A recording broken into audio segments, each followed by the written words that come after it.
Il était une fois un enfant, Victor, qui, pour beaucoup, n'avait pas toute sa tête. Afin de communiquer, il sifflait, si merveilleusement qu'il se faisait comprendre des humains, mais plus encore. Il avait trouvé en lui la capacité de s'entretenir avec les oiseaux, qui aimaient tout particulièrement sa compagnie. Victor avait un arbre fétiche, un magnifique chêne, vénérable et majestueux, noueux et puissant, sous lequel il avait l'habitude de converser avec nos amis ailés. Les gens d'alentour respectaient ce rendez-vous. De rares personnes se signaient à ce spectacle, pensant y voir la marque du démon. D'autres, tout au contraire, à genoux, les mains jointes, se persuadaient de voir la volonté du Très-Grand. Victor s'amusait de toutes ces simagrées, marques tangibles de toutes les superstitions. Il savait qu'il n'y avait nulle magie ni sorcellerie dans son pouvoir, simplement le fruit d'un patient apprentissage.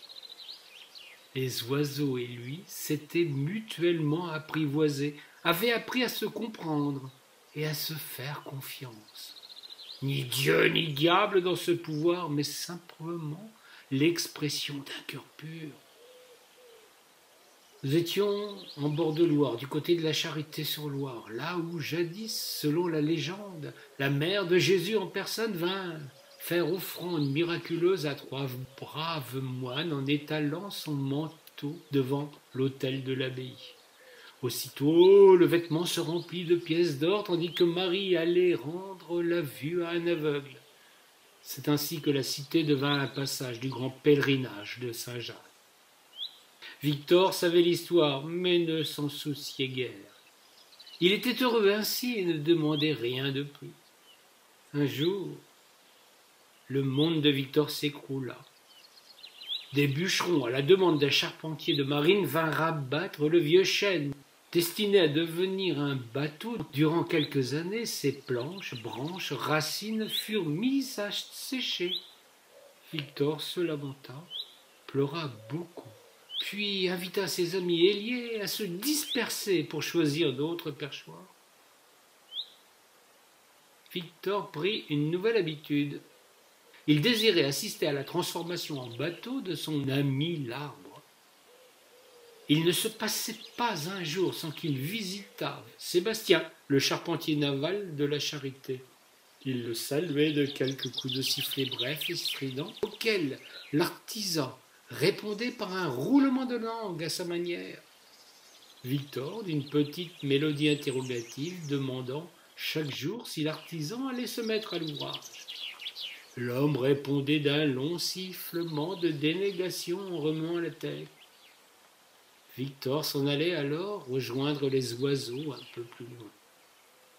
Longtemps plus tard, un fameux jour, le menuisier lui répondit de 2 coups brefs et joyeux. Le bois était sec à point.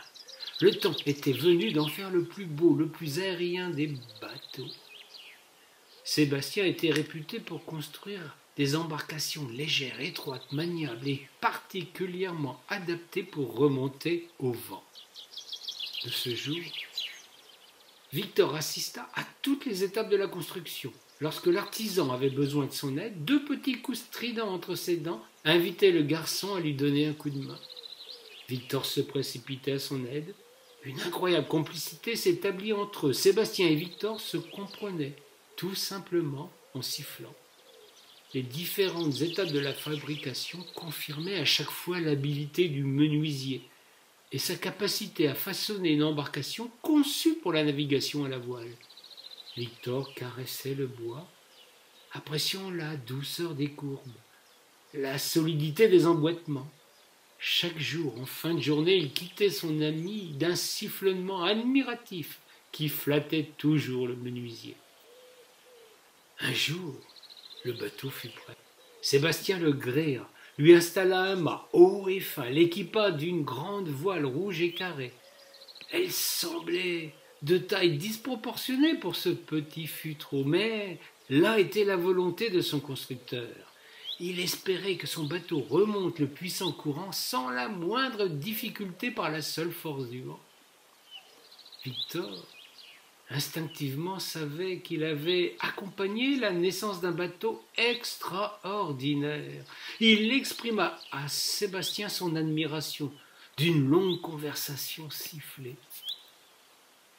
Il lui fit alors une requête que son ami ne saurait lui refuser.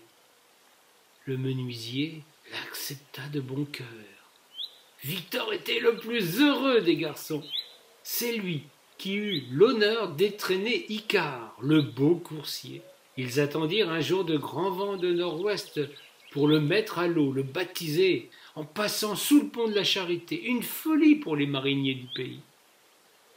Ce jour-là, Victor embarqua, calme, certain de son succès. Il plaça Icare, le nez face au courant, hissa la voile et l'étarqua solidement.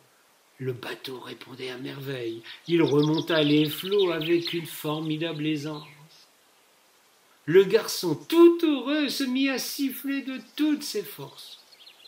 C'est alors qu'il se passa quelque chose d'incroyable. Des rives, tous les oiseaux vinrent se poser sur le bateau, les uns sur la vergue, d'autres sur le mât, certains sur les écoutes et d'autres encore sur les bordées. L'enfant riait aux éclats. Tous ses amis déployèrent leurs ailes, les agitèrent frénétiquement. Le bateau ne glissait plus sur la Loire, il prit de la hauteur, il s'envola et franchit le redoutable pont, non pas sous les arches, mais au-dessus de son tablier. Il prit encore plus de hauteur et disparut dans le ciel. Jamais on ne revit Victor ni son bateau. Cette histoire resta longtemps confidentielle. Il n'était pas question de raconter pareil propos, au risque de passer pour un berlaudiot ou bien un affreux menteur. Elle se confia de bouche à oreille dans le secret des veillées nivernaises et berrichonnes, quand quelques causeux venaient distraire la compagnie. Puis les années passèrent et beaucoup oublièrent l'aventure de Victor. Quand, en 1929, il fut décidé d'installer à la Charité-sur-Loire une base d'hydravions, personne ne fut outre mesure surpris. Dans les esprits des gens du pays, la relation avec le miracle de Victor était évidente.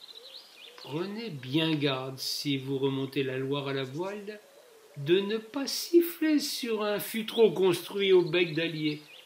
Vous pourriez vous mettre à tutoyer les anges.